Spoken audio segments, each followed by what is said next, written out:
Hello everyone, and welcome to another episode of the Daily Gwei Refuel, where I recap the latest news in the Ethereum ecosystem. I'm your host, Anthony Sassano, and today's the 8th of June, 2022. Alright everyone, let's get into it. So today is the day Ropsten testnet will be merged. Now, depending on when you're watching this, it may have already happened. Probably it would have already happened because I think I'm going to put this out either right around the time that the Ropsten merge happens or just after it. So it's scheduled to happen just before 2 p.m. UTC, which isn't long from now. I think it's about a couple of hours from when I'm recording this. There's a website here you can kind of like track it on, but like I think by the time you guys watch this, it'll probably be redundant. But I think I should still talk about what you're kind of like seeing here on the left. So this is a website called bordel.wtf, and it says here, this will be used for future testnets as well, not just for Ropsten, I imagine, but it kind of like shows here to achieve the TTD that's been set for Ropsten at the time of 2 p.m. UTC, you need around 114 gigahashes of hash power to do that. And you can see the kind of like graph here. And underneath, you can't really see it because my camera's in the way here, but underneath is kind of like the hash rate chart. You can see it's kind of like gone up there, and you can visit this website anyway. I'll link it in the YouTube description, and then you can kind of like see the top chart. This is the one we care about, right? The green is basically when the Ropsten merge will happen. So we're very, very close at this point in time. And as I said, it's only going to happen by the time you've watched this. But big day, guys. I put out a tweet where I basically said, Ropsten's happening very soon, as in today. Then we're going to move on to the Sepolia testnet, Görli testnet, then the Ethereum mainnet merge. Now, there are a few things between that, like obviously the shadow forks, but then also getting the Ethereum execution layer and consensus layer ready for the merge itself. So Bellatrix and Paris hard forks on both of on those chains respectively. So that's all going to be happening. But in terms of just pure merge related stuff, this is the path right here. 3 public test nets, then the Ethereum mainnet, and obviously those other auxiliary things thrown in the mix. But yeah, we're so close, guys. I'm so excited for it.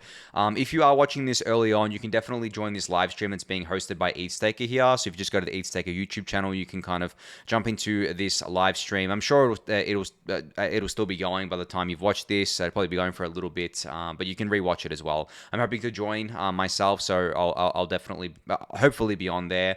But yeah, very, very exciting stuff, guys. First public testnet to run through the merge. I'm super excited for it.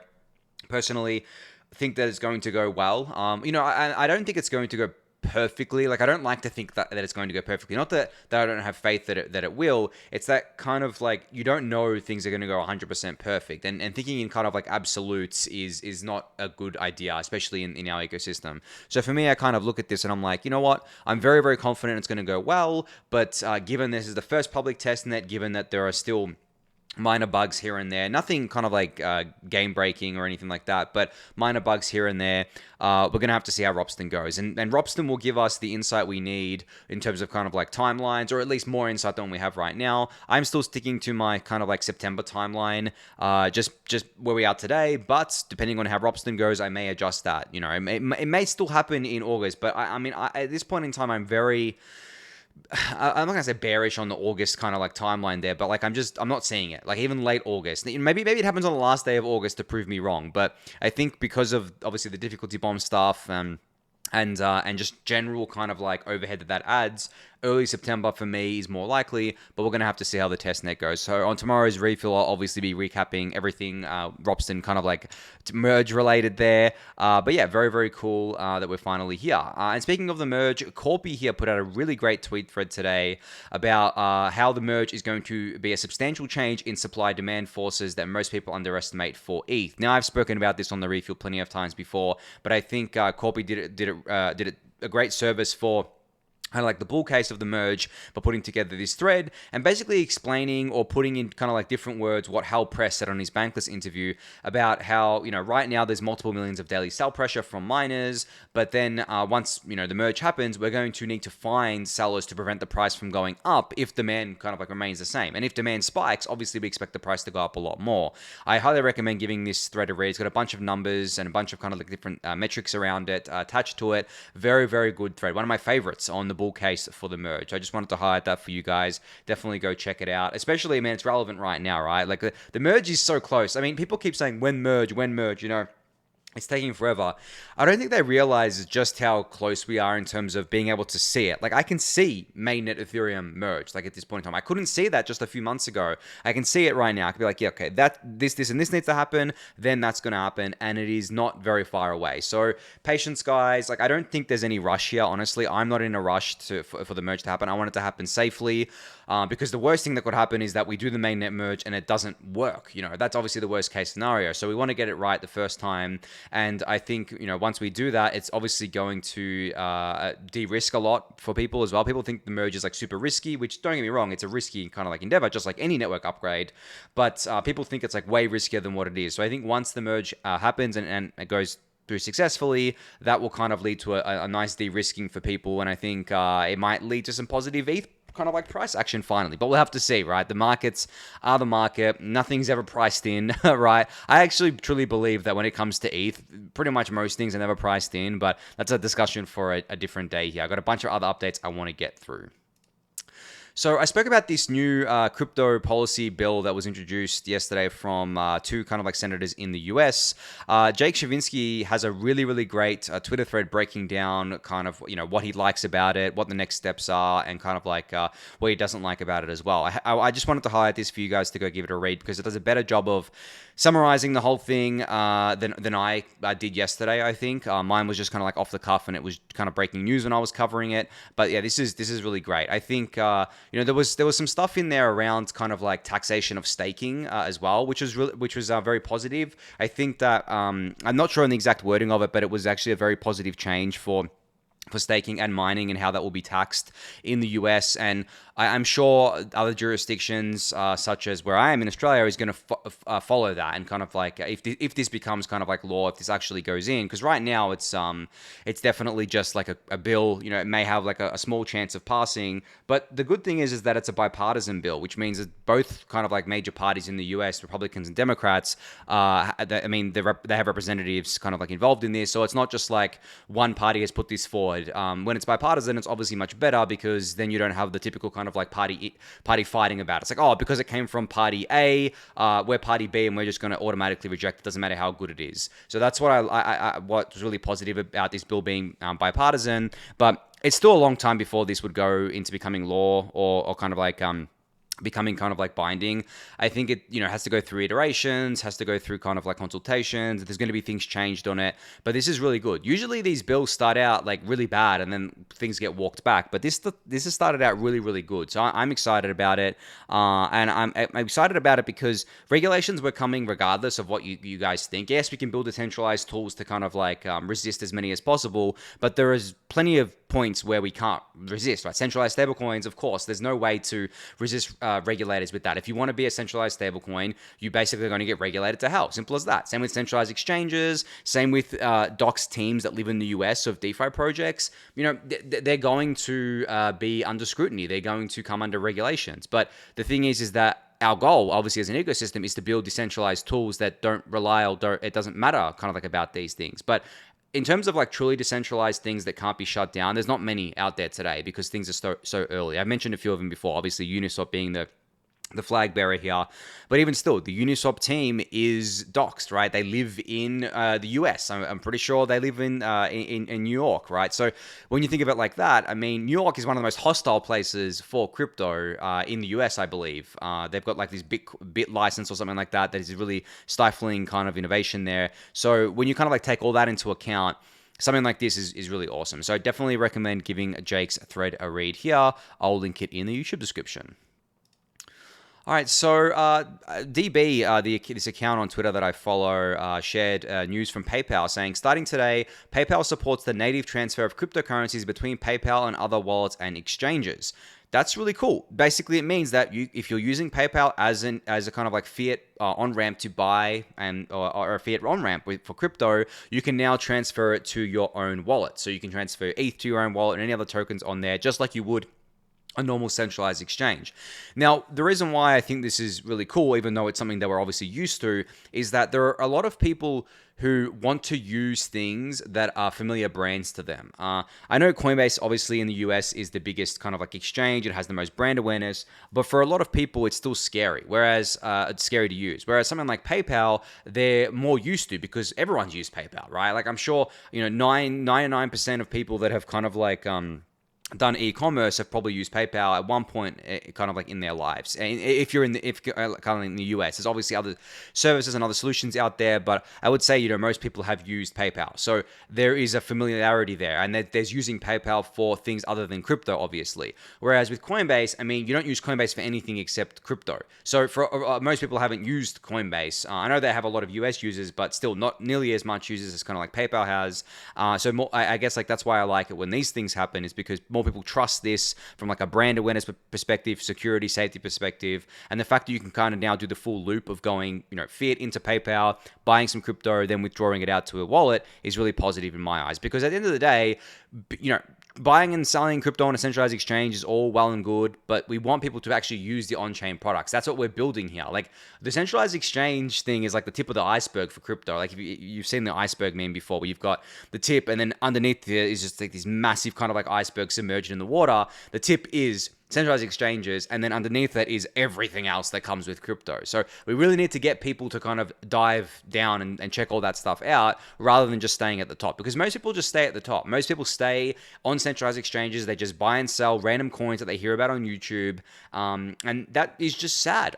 What we need more people kind of like to use the products, and I think a lot of it's just got to do with them not being educated, not knowing that they can do these sorts of stuff, but also we need to build better apps for them as well. Like, in all honesty, like the apps that we have today are awesome if you're willing to put in the effort to kind of like get to know them, to get to know what's going on with them, to use them, regularly, and kind of like get up to speed with that and to learn about them. But if it's just kind of like a regular person who just wants something quick to do on-chain in crypto, there's not really much for them to do at this point in time. There will be in the future. I mean, we're getting there. I truly believe we will get there. Obviously, like if I didn't, then I wouldn't be bullish on this ecosystem, because it doesn't matter how many protocol upgrades we do if there's not the apps on there to make use of that kind of those protocol upgrades or the protocol itself, then it's kind of pointless, right? So yeah, I'm looking forward to more of those things happening. And I think I discussed this the other day where I said that we need kind of like better apps. But yeah, cool to see this from PayPal. I think it's quite bullish, actually. Obviously, it's a bear market right now. This news isn't going to move any kind of like markets like it probably would have in a bull market, but it's all about those kind of like iterative steps. This is exactly what happened in 2018 and 2019, actually, where there was a bunch of iterative kind of like things over time that were really, really bullish, but never kind of like played into the prices because it was a bear market. And I remember thinking at the time, all this news is, I mean, not the news necessarily, but all this kind of like stuff that's getting done during the bear market is going to propel us to new heights in a bull market, because it's laying the foundations for that. And that's exactly what happened, I think. Like, DeFi summer wouldn't have happened with all the foundations being kind of built by the early DeFi pioneers that kind of opened people's eyes to what was possible on chain, on Ethereum, within DeFi. So building blocks is what we want to see. It doesn't matter if it's a bull or bear market, they're still going to be there, So I like seeing building blocks. I'm very big fan of them, especially ones like PayPal, kind of letting people withdraw crypto to their own wallets. Very, very cool to see here. All right, so an announcement out of Euler Finance today. They have raised a $32 million funding round led by Horn Ventures here. The new funds will be used to diversify the Euler DAO treasury. Now, I should disclose that I am an investor in Euler. I invested in their last round here. And for those of you who don't know what Euler is, it's basically a money market on Ethereum. So basically, they've got a few different innovations that I've spoken about before. The things that I kind of like really like about Euler is they're trying to make use of Uniswap as an oracle, which is something that not a lot of applications are have tried to do in the past. They've relied on Chainlink oracles, which aren't bad. I like Chainlink. I think Chainlink is fine. I think it's really good, but but they can't just be like, for me, I don't like monopolies. Like, I don't like they're just being chain link. And some of you may think that's kind of like ironic because I want to, I talk about Ethereum like it's going to be a monopoly, but I think there's a distinction between kind of like the protocol layer and then everything kind of like built on top. But I'm not trying to say that kind of like, chain link is inferior to Uniswap oracles or anything like that. But I think that, trying something new, trying something different, even if it doesn't work, is kind of like, I think worth it at the end of the day. As long as it's not something like scammy or it's not something like a Ponzi, like an algo stablecoin or something like that, right? So that's one of the key innovations that I like there. And by using Uniswap as an oracle, what that enables is markets for like the long tail of assets, like money markets for, all those kind of like coins that trade on places like Uniswap that have to be onboarded via a governance kind of process on other money markets to be used as collateral for one reason or another. They have to go through a lengthy process. So Euler makes it so that you don't have to do that. You can just have your own kind of like isolated money market, and it's using Uniswap as kind of like an oracle to do that as well. But yeah, I guess congrats to them on this funding round. Very awesome to see this. They're definitely one of my favorite teams in the crypto ecosystem. I'm not just saying that because I'm an investor. I think a lot of the innovations that they're doing are really, really cool. I'm not going to go through them all now. You should definitely check out their Twitter page. I think there's a couple of threads on there that kind of like highlight all of this. But yeah, definitely something very exciting in DeFi. There's not that many things that are very innovative or exciting in DeFi right now. I think we're just seeing more of the same. And I think that DeFi 2.0 was Ponzi 2.0. Basically, I mean, I've been through that before. But there is a bunch of kind of like innovation happening from these things that you don't really hear about that are really cool and that, again, are building blocks that are going to pay off later down the line. So definitely go check out Euler Finance if you haven't yet. All right, so DiversiFi just announced before that they are no longer just a trading exchange. They're opening a gateway to the entire world of DeFi. So today they've launched their first ever cross-chain feature, which is seamlessly swapping hundreds of tokens on Polygon directly from the DiversiFi app, which, if you guys don't know, is a Validium on Ethereum. So using Starkware's technology on Ethereum. DiversiFi has been around for quite a while now. I think I've spoken about them a bunch of times, and I should also disclose that I'm an investor in DiversiFi there, but you guys probably know that because I've talked about it before. But very, very cool to see this. Cool to see things like cross-chain swaps here. I think that the cross-chain stuff, even if you don't believe in other kind of like layer ones being prominent going forward, I think the cross-chain stuff is still very important for the layer 2s and the side chains. Obviously with Polygon's the POS chain, not technically a layer 2, but this cross-chain stuff doesn't have to be limited to the side chains or other layer 1s.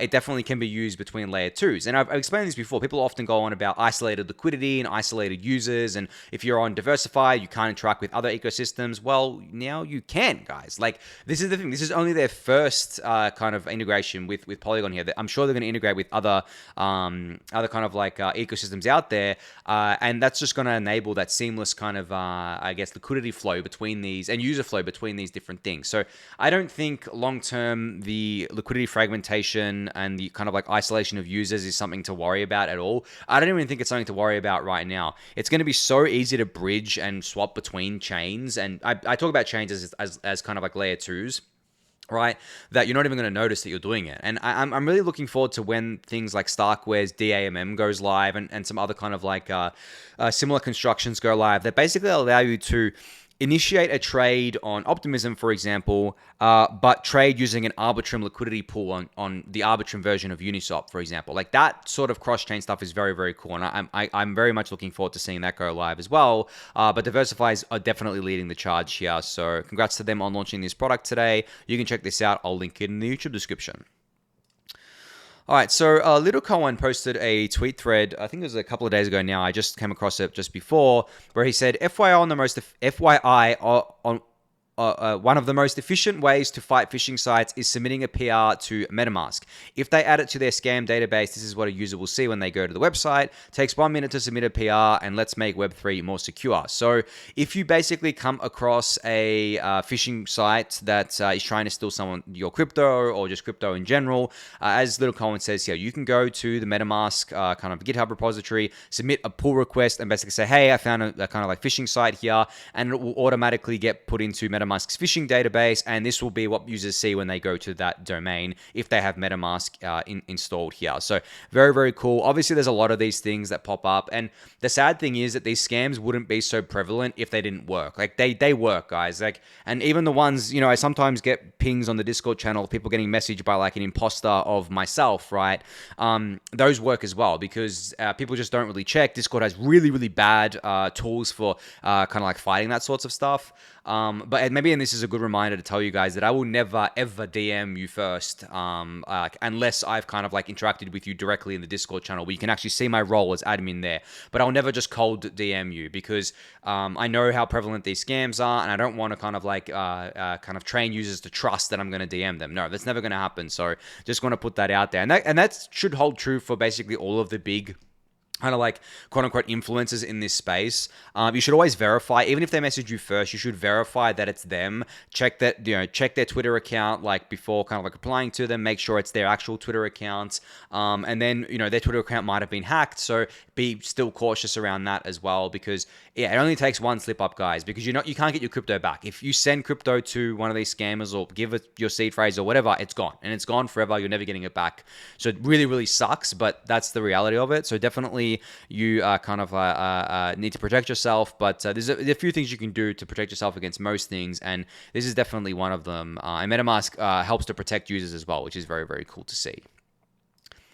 All right, another great Dune Analytics dashboard from Hilldobby today, which is basically a dashboard looking at the L2's usage. So here is a dashboard on Optimism DEXs. So this is, I screwed that up a little bit there. This is a dashboard that tracks DEX volume, DEX metrics on Optimism. So as Hilldobby says here, volume, transactions, users, aggregators, and more are tracked. And you can see the dashboard here. I'll link it in the YouTube description. But basically, over the last 24 hours on Optimism, DEXs have done $75 million of volume with $500 million over the last 7 days, $1 billion over the past month, and then you can see kind of growth there. And you can see the daily DEX growth here. Obviously, there's been a lot of growth recently because of the OP token launch. Then that's why that spike is there. You can see the market share. Uniswap obviously has the lion's share, but there's a new one that went live the other day called Velodrome that is eating into them.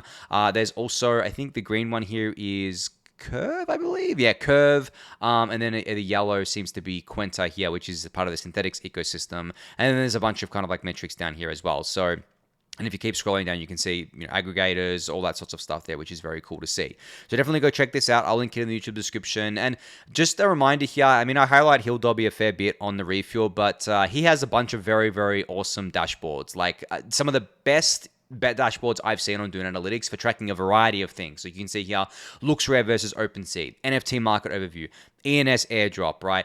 Ethereum gas metrics, and the Optimism ones that he's done. Like there are so many here. They're really, really cool. I love it. And he puts them together really quickly as well. So definitely go check them out and give him a follow too, because he always shares these on Twitter. So you don't have to wait for me to highlight it on the Refuel. You'll see it, yourself on his Twitter account here. So I'll link it obviously in the YouTube description. You can go check it out and give him a follow.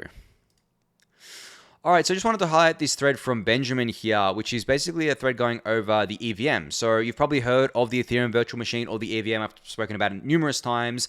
But if you're like me and you find it more than slightly intimidating, below is my attempt at a basic guide to what it is and how it works. My attempt being Benjamin's attempt, right? You can go give this thread a read. I just wanted to highlight here for you guys because the EVM is obviously very, very important to the Ethereum ecosystem, not just on the technical side, but on the social side. I've spoken about how before with the EVM and how it's dominant across so many ecosystems, it reinforces Ethereum's network effect, especially for developers.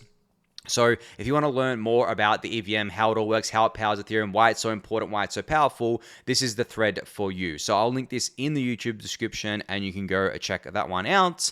And just one other thing that I wanted to highlight here was a blog post from Hasu today where he kind of like captioned it by saying, as MEV is becoming even more important in proof-of-stake Ethereum, Flashbots is about to release MEV Boost, a neutral middleware that allows any builder to openly compete in making the best blocks.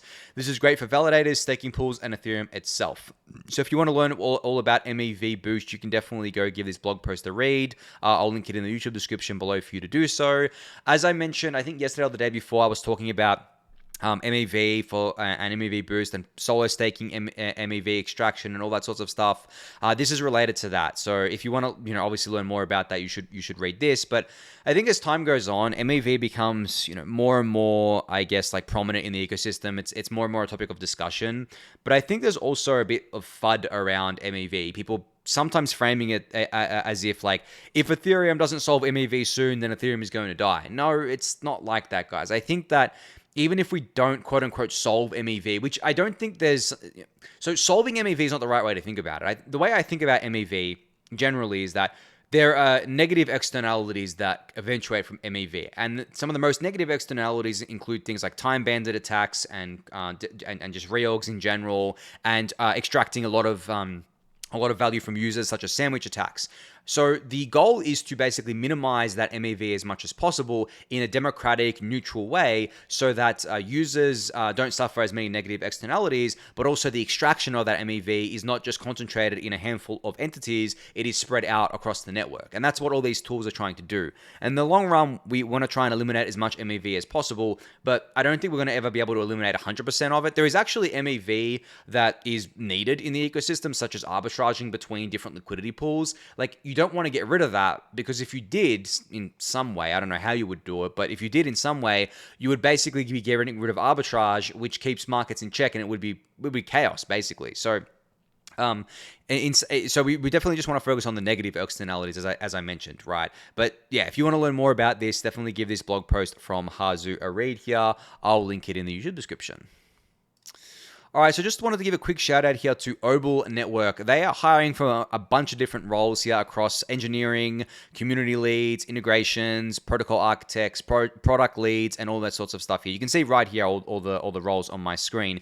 If you're interested in working for Obol, definitely go to apply to one of these. If you don't know what Obol is, it is a DVT or distributed validator technology kind of protocol working on Ethereum staking related architecture, Ethereum staking related products. Not out yet, not available to use yet. They're kind of definitely waiting for the merge, I think, to be able to launch, but that means it's still early. It's still a small team. You can kind of get in there and kind of like work for a startup that is very, very promising. Now, I should disclose I'm an investor in Obol. I think I need to just have like I'm laughing because like I always say that, and I feel like I'm being annoying, but I think I should just need to have like a website where I list everything I'm an investor in, so you guys can go check that out rather than me always talking about it. But I mean, I'm an investor in it because I think that what Obol is building is key critical infrastructure for Ethereum and obviously for Ethereum staking, and I think it's much needed. Now, if you want to know what it is and how it all works, I've got this video here for you that is timestamped to kind of like Obol's talk at DevConnect here. Definitely go give this a watch. It goes for about half an hour. It goes for half an hour. So if you want a 30-minute quick kind of like rundown of what Obol is before you apply for the role, just to kind of like get your head around it, you definitely give this a watch here and see if you're even interested in it. Sometimes people just aren't interested in things, but you should definitely check that out there. And on this note as well, just got a couple minutes left here. I just feel like I should give another reminder, guys. Like, Obol obviously is not the only team hiring. Every team is hiring, maybe except Coinbase, right? I'm sure you guys saw what happened with Coinbase. That was really bad, actually. Them putting forward offers and then rescinding the offers after they just hired like 3,500 people, and then now they're just like, oh god, we've got to stop hiring people. I don't know. That was weird to me, but just in general, like, I would say like most teams are still hiring, especially the ones that were able to raise before, I guess, the last few months of the bear market. They're definitely still hiring. So definitely go check all of that out. Obviously, you guys know about the cryptocurrency jobs website that I always talk about. You can go check that out for the latest and greatest. But yeah, you don't have to just limit yourself to one project or one kind of like sector or category. There is plenty of things for you to kind of like do there. And on that note as well, I spoke about fundraising, especially for like private markets. I'm actually seeing a positive trend right now in the private market fundraising. The rounds are coming down, the valuations are coming down, and the reason why this is positive is because the private markets were still too hot. The public markets have obviously cooled down a lot, but the private markets being too hot actually made me bearish still. And I remember talking about this with you guys, I think a few weeks ago, that I was like super bearish that the private markets just still weren't coming down in valuations and in what people could raise. People were raising, 100 million plus for like GameFi ideas that just look stupid, right? But now a lot of those things are coming down. It's becoming harder to raise. It means that money is becoming more expensive, right? We had like all that cheap money coming in, but now money is becoming more expensive. It obviously plays into the global kind of macroeconomic environment as well. But this is really positive, I think. Very, very positive. It's still going to be a while before we see kind of like the bullish vibes come back to the market and things like that. But this is the stuff you want to see. You want to see valuations coming down on these things because, I mean, even during the bull market, they were absolutely ridiculous, made absolutely no sense. So I'm very, very happy to see that. But yeah, on that note, I think I'm going to end it there for today. So thank you everyone for listening and watching. Be sure to subscribe to the channel if you haven't yet. Give the video a thumbs up, subscribe to the newsletter, join the Discord channel, and I'll catch you all tomorrow. Thanks everyone.